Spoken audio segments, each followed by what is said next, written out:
Just because Lala survived doesn't mean she came back whole. And in NCIS Origins Season 2, Episode 2, we finally see the emotional wreckage left behind. This episode isn't just a crime story, it's a story about identity, death, love, and the dangerous people waiting for Lala's weakest moment. Today, we're breaking down the episode that flips Lala's world, and Gibbs's heart, upside down. Let's get into it. The episode opens with something haunting. Lala, alive after her near-fatal accident, seeks refuge in a quiet church. But she isn't praying for forgiveness. She's trying to understand why she survived at all. She looks like someone still standing in death's doorway. She's asking questions none of us want to face. Who was I before? Who am I now? And what was the point of surviving? It's raw. It's unsettling. And then, the last person you'd expect to see in a church walks in, Flaco Navarro, gang leader, criminal mastermind, and the most ungodly man in the entire show. He remembers Lala. He reminds her she owes him for saving that little redhead. And Lala's response? A knife. To his throat. You'd think that would end the conversation, but Lala is spiraling, emotionally lost, curious, reckless. And within minutes, she agrees to get in a car with him. Flaco's plan? Use Lala to take down Luna, a murderer on the FBI's radar, with evidence he planted. Accepting his deal could cost Lala her job, her friendship with Vera, and everything she's rebuilt. And the scary part? Lala seriously considers it, but at the very edge of self-destruction, she snaps out of it. Not for herself, but because she wants to be someone Gibbs can look up to. This moment defines her.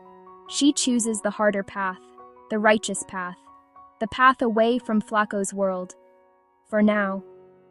Meanwhile, this episode gives us the most vulnerable version of Gibbs we've seen so far.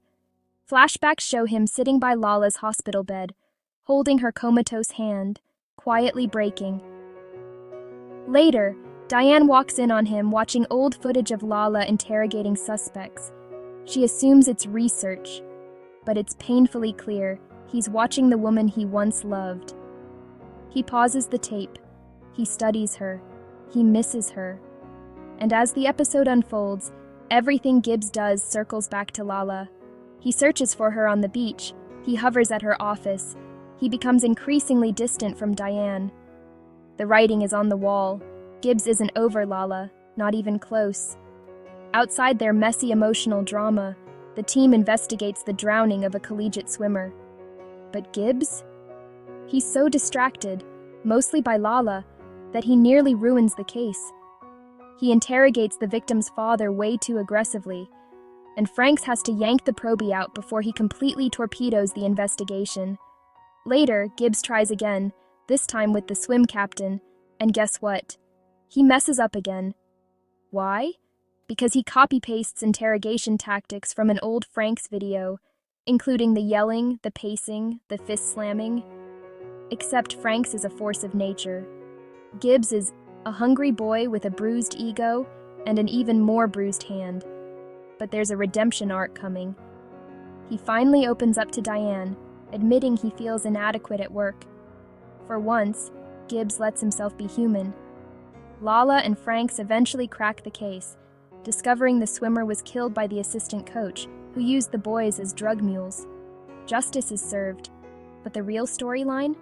Lala fighting her demons, Gibbs fighting his heart, and both of them circling each other like two planets that refuse to collide, even though gravity says they should.